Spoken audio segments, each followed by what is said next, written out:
press the bell icon on the YouTube app and never miss another update. कैसे हैं आप सब? आज हम लोग शुरू करेंगे जर्नल बनाने का मॉडर्न अप्रोच। इससे पहले हम लोग ब्रिटिश अप्रोच या गोल्डन रूल्स ऑफ जर्नलाइजेशन पढ़ चुके हैं। हमने बता दिया है इस चीज़ को, बहुत ट्रेडिशनल है अप्रोच।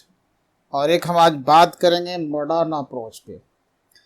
इसको हम लोग अमेरिकन अप्रोच भी कहते हैं। ये जो हमारा मॉडर्न अप्रोच है, इसके अनुसार हम लोग अकाउंट्स को 5 भागों में बांटते हैं। अकॉर्डिंग टू मॉडर्न अप्रोच, काफ़ी लेटेस्ट अप्रोच है और इसके अनुसार हमें अकाउंट्स को डीआर और सीआर करने के तरीके बताए गए हैं। हालांकि हम ऐसा कह सकते हैं कि ये डीआर सीआर की बात नहीं है, ये अकाउंटिंग इक्वेशन पर आधारित है। जो हमारा अकाउंटिंग इक्वेशन बनता है वो इसी चीज़ पर आधारित है। तो आज हम स्पेशल बात करेंगे कि मॉडर्न अप्रोच के अनुसार वो कौन कौन सा अकाउंट्स हैं। तो यहाँ पर लिखा है वो 5 प्रकार के अकाउंट हैं। मॉडर्न अप्रोच के हिसाब से हम लोग अकाउंट्स को 5 भागों में डिवाइड करते हैं। अब ये जो सीरियल ऑर्डर है इसकी कोई मतलब नहीं है, आगे पीछे चलेगा। तो इसके अनुसार मॉडर्न अप्रोच के अनुसार हम लोग बांट सकते हैं अकाउंट्स को capital account, assets, liabilities, expenses या लॉसेस, और ये इनकम्स या गेन्स या रेवेन्यू कह सकते हैं इसको। रेवेन्यू हमारा वही राजस्व है, वो प्राप्ति है हमारा, रेवेन्यू इनकम का सेंस है इसका। तो ये 5 प्रकार के हमारे हैं, व्यापार में यूज किए जाते हैं खास तौर पर। तो हम इस अप्रोच के हिसाब से कब इसको डीआर करेंगे, कब इसको सीआर करेंगे। इसके पहले भी हम बिजनेस के जो ट्रांजैक्शंस हैं उसको 3 अकाउंट्स में बांट करके तीनों का रूल हमने देखा था और उस रूल के अनुसार हम लोग अकाउंट्स को डीआर और सीआर करते थे। अब थोड़ा सा टर्निंग ले, एक दूसरी बात सीख रहे हैं। काम तो सेम है, जर्नलाइज ही करना है, लेकिन थोड़ा अलग तरीके से देखा जाए कैसे होता है डीआर और सीआर। किसी भी बिजनेस में जब ट्रांजैक्शंस होंगे, जैसे हम लोग पहले चर्चा कर चुके हैं ट्रांजैक्शन पर, जो व्यापारिक ट्रांजैक्शंस हैं उनको बुक्स ऑफ अकाउंट्स में रिकॉर्ड करना होता है, जिसका पहला बुक है जर्नल। तो जर्नल में लिखने के हमारे तरीके हैं, रूल्स हैं। उन्हीं रूल्स में एक है हमारा ट्रेडिशनल अप्रोच, जिसको गोल्डन रूल्स ऑफ जर्नलाइजेशन की बात करते हैं, और दूसरा हम लोग आज बात करेंगे मॉडर्न अप्रोच पर। इसको अमेरिकन अप्रोच भी कहते हैं। तो हमने बताया कि इसके अनुसार अकाउंट्स को पहले 5 भागों में बांटते हैं। अब समझते हैं ये अकाउंट्स जो लिखा गया है यहाँ पर कैपिटल, इसकी चर्चा हम लोग पहले कर चुके हैं कि कैपिटल से हम क्या समझते हैं। जब तक कैपिटल नहीं समझ पाए हैं तब तक ये डीआर सीआर करना थोड़ा सा मुश्किल होगा। व्यापार का जो स्वामी है, जो ऑनर है व्यापार का, जो बिजनेस का जो ऑनर है, अपने निजी रियासत या विरासत, जो उसका अपना निजी है, जो कुछ उसका अपना है, यदि उसमें से व्यापार में लगाता है तो उसको हम लोग कैपिटल कह देते हैं। और अपने पर्सनल यूज़ के लिए या सोशल यूज़ के लिए या डोमेस्टिक यूज़ के लिए व्यापार से कुछ भी निकालता है या विड्रॉ करता है, ध्यान रखना है पर्सनल यूज़ होना चाहिए, वो व्यापार का यूज़ नहीं होना चाहिए, वो बिजनेस पर्पस नहीं होना चाहिए। व्यापार से कुछ भी ऐसा निकलता है, निकाल लेता है पर्सनल पर्पस से, तो उसको हम लोग ड्राइंग का नाम दे देते हैं। अब चलिए, इस तरह हम लोग समझ गए कैपिटल, क्योंकि ड्राइंग इसके अंदर है नहीं। दूसरा जो प्रकार है वो है एसेट्स। इसकी बारे में चर्चा भी पहले हो चुकी है। एसेट का 3 प्रोफार्मा हमने बता रखा, अपने पिछले वीडियो में किसी ने बताया होगा। 1 नंबर वीडियो या 2 नंबर आप पढ़ेंगे, देखेंगे, सुनेंगे तो पता लगेगा एसेट्स किसको कहते हैं। तो आप यहाँ समझ चुके हैं।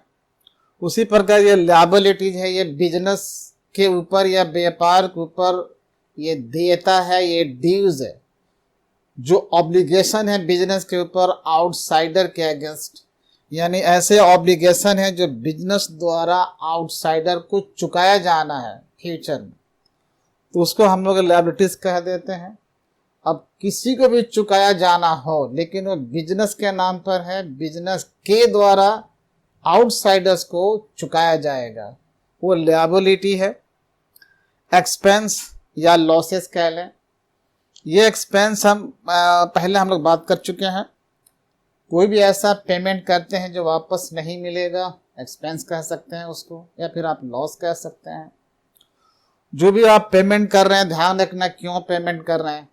हमें रेवेन्यू अर्न करना होता है, उसके लिए पेमेंट करते हैं। ये जो हम एक्सपेंस करते हैं रेवेन्यू अर्न करना है, और ये एक्सपेंस करने के बदले में जो रेवेन्यू मिलता है या जो बेनिफिट मिलता है, वो बेनिफिट हमें विद इन 1 ईयर मिलता है। जब ये एक्सपेंस करेंगे, पे करेंगे, इसके बदले में जो रेवेन्यू है या जो कुछ हमें प्राप्त होगा, उसका फ़ायदा बेनिफिट विद इन 1 ईयर समाप्त हो जाता है। लेकिन कुछ ऐसा पेमेंट करते हैं और जो कुछ हमें बदले में मिलता है उसका बेनिफिट हमें मोर देन 1 ईयर मिलने लगता है। तो यहाँ थोड़ा समझ लेना थोड़ा सा कि जब एक्सपेंस कहेंगे तो ध्यान रखना है कि विद इन 1 ईयर समाप्त इसका बेनिफिट होने वाला है।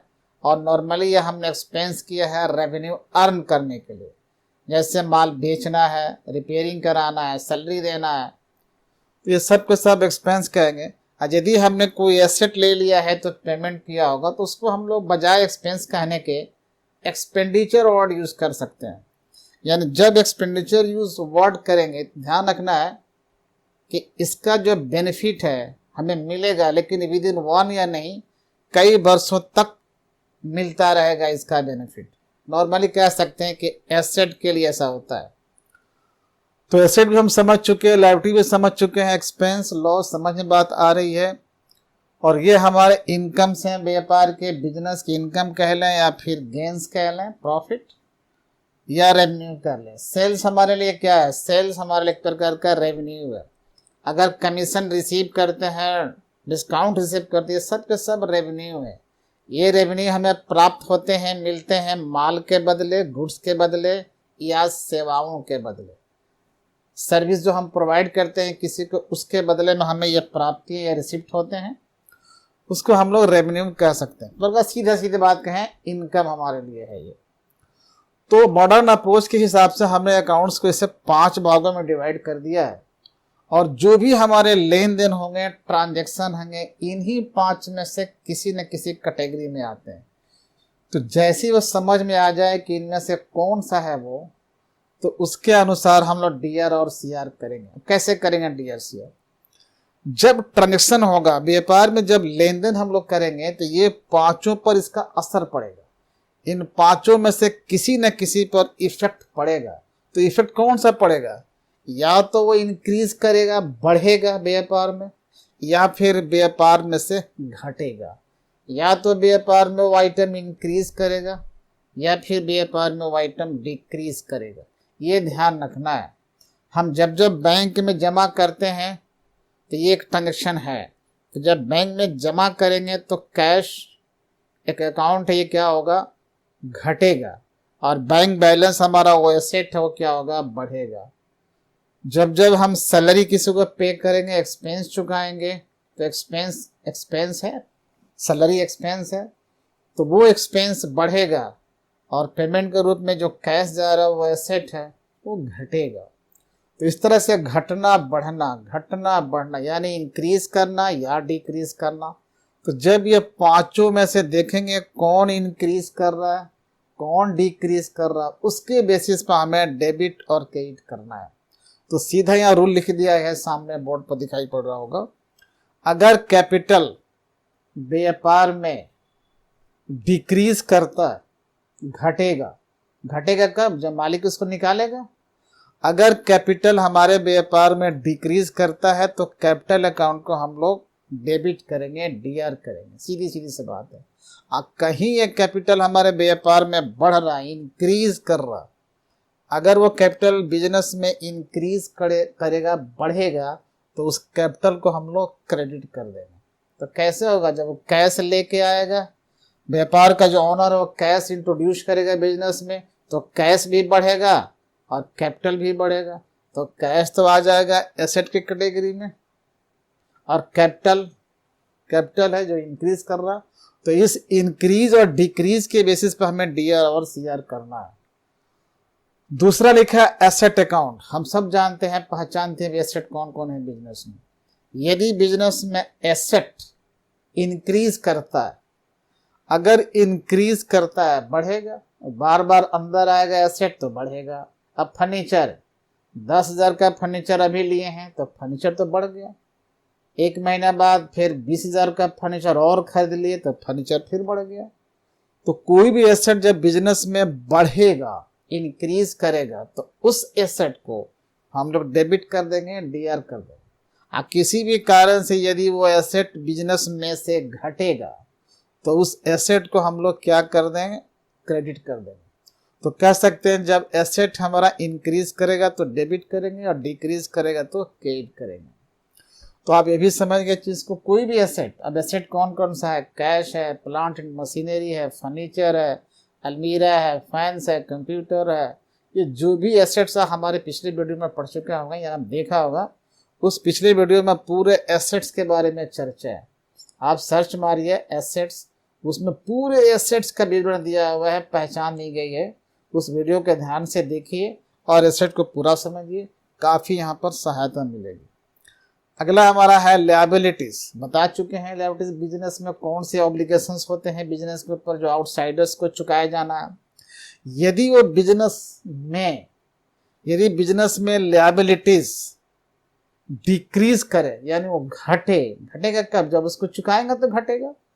यदि डिक्रीज करे वो लायबिलिटीज तो उस लायबिलिटी को हम लोग डेबिट करेंगे, और यदि इंक्रीज कर जाए तो उसको क्या करेंगे, क्रेडिट करेंगे। आपने लोन लिया है, लायबिलिटी है, तो लोन जब लेंगे तो बढ़ेगा, फिर दोबारा और लोन ले लिया फिर बढ़ेगा, इस तरह से बढ़ेगा। जब चुकाएंगे तो वो घटेगा। इसको ध्यान रखना है कि वो बढ़ रहा है या कब घट रहा है, जब इंक्रीज करेगा या डिक्रीज करेगा, इसी पर फोकस रखना है। और जैसे पता लग जाएगा डिक्रीज कर रहा है लायबिलिटी तो उसको डेबिट कर देंगे, और जब इंक्रीज करेगा तो उसको क्रेडिट कर देंगे। ठीक ऐसा ही लिखा है इनकम एक्सपेंस के बारे में। ये एक्सपेंस है, हमारे व्यापार में एक्सपेंस बढ़ते भी हैं, एक्सपेंस घटते हैं। सैलरी दिया तो सैलरी खड़ा हो गया, एक्सपेंस है, डेबिट कर लेंगे उसको। फिर सैलरी दिया, वो सैलरी और बढ़ गया, फिर डेबिट कर ले। फिर सैलरी दिया, 12 बार तो दे ही सकते हैं साल में सैलरी, तो ये बार बार आप देंगे तो सैलरी क्या एक्सपेंस है जो इंक्रीज करेगा, तो उसको 12 बार आप दे रहे हैं तो 12 बार वो बढ़ रहा है, इंक्रीज कर रहा है, तो डेबिट करेंगे, उसको डीआर करेंगे। कहीं वो सैलरी घट रहा है, यानी वो एक्सपेंस यदि वो डिक्रीज करेगा, किसी भी कारण से डिक्रीज करे, तो उस सैलरी को हम लोग क्या कर देंगे, क्रेडिट कर देंगे। तो सीधे लिखा है एक्सपेंस के बारे में या लॉस के बारे में, जब इंक्रीज होगा तो उसको डेबिट करेंगे, और यदि वो एक्सपेंस किसी वजह से डिक्रीज करता है तो क्रेडिट कर देंगे। ये भी रूल समझ में आ गया। इनकम की भी वही कहानी है, हम इनकम पहचान लेते हैं, जानते हैं इनकम, या रेवेन्यू की बात कर लें या गेन्स की बात लें। यदि हमारे बिजनेस में ये इनकम घट जाए, घटे, डिक्रीज करे, तो उस इनकम को हम लोग क्या कर देंगे, डेबिट करेंगे या डीआर करेंगे। कहीं वो इनकम या रेवेन्यू हमारे बिजनेस में इंक्रीज कर जाए, बढ़ जाए, तब क्या करेंगे, उस इनकम को हम लोग क्रेडिट कर देंगे। तो ये ध्यान रखना है। एक बार डिस्काउंट हमें मिला, डिस्काउंट रिसीव किया, तो जब डिस्काउंट रिसीव करेंगे तो फिर क्या होगा, रिसीव करेंगे तो डिस्काउंट बढ़ जाएगा, इनकम बढ़ जाएगा, तो उसको हम क्या करेंगे, जब इनकम बढ़ेगा, इंक्रीज करेगा तो क्रेडिट कर देंगे। तो इस प्रकार हमने रूल को मुकम्मल कर दिया, बात समझ में आएगी और इस पर दिखाई पड़ेगा। ये अकाउंट्स भी हम समझते हैं, इंक्रीज और डिक्रीज भी समझते हैं, और इसके अनुसार हम लोग काम कर सकते हैं। तो मुझे लगता है कि ये बात समझ में आ रही है, और हम नेक्स्ट वीडियो आपको मिलते हैं फिर, और इस पर इसी रूल पर आधारित, on the basis of this modern approach जो रूल है, इस बेसिस पर हम एक एग्जाम्पल को समझेंगे और एग्जाम्पल को सॉल्व करेंगे कि किस तरह से इस रूल के आधार पर हम लोग इस एग्जाम्पल को सॉल्व करते हैं, कैसे डेबिट करते हैं, कैसे क्रेडिट करते हैं। तो चलिए फिर मिलते हैं आपको नेक्स्ट वीडियो में। Thank you.